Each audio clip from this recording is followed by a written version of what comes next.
describing that end of the month cycle essentially. And it's very prominent. My experience has been it's very prominent in public companies that have to do financial reporting. And so the end of the month comes and they're trying to make sure they make the numbers for that month.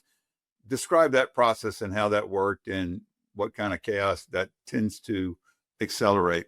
Yeah, so it's the classic robbing Peter to pay Paul. Revenue targets were driving behavior. So you're looking at your revenue targets as you're coming up at the end of the month, trying to figure out how you're going to balance everything out. And you end up pulling from the next month in order to make your revenue targets for the current month, which means that as you're starting the next month, you're already in the hole.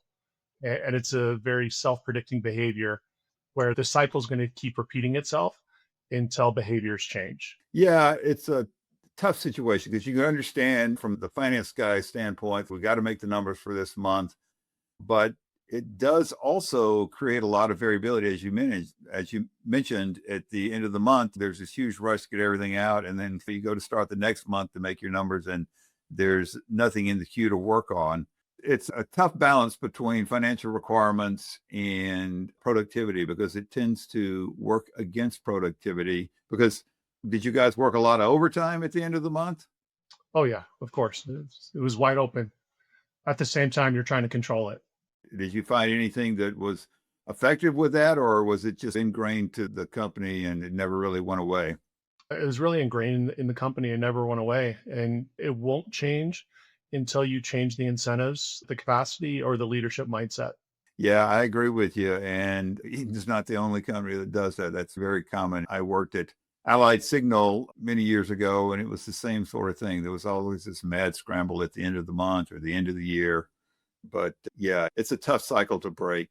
You mentioned that when you were there, you organized supervisors around value streams instead of departments. One person responsible for the entire flow from raw materials to finished goods. So where'd you come up with that idea? How did people react to that? Were they doing that before? Was it completely different? Describe that change transformation. It was different. Obviously, anytime there's change, you have certain people that embrace change. Most people are very change resistant. So you need to prove that it's going to work and make their life better. Some saw it as being given more work for the same pay, but the intention is to break down silos.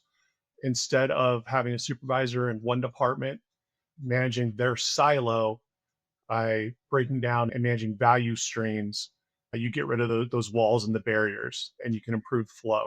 Yeah. So what kind of results did you see from that? Did that translate to the bottom line or service improvements? Yes, to an extent, but really the biggest issue was there wasn't enough slack in the line. So as the variabilities would pop up, because we mentioned earlier, variabilities are always there. Because there was no slack in the line, a small variability quickly turned into a bigger issue.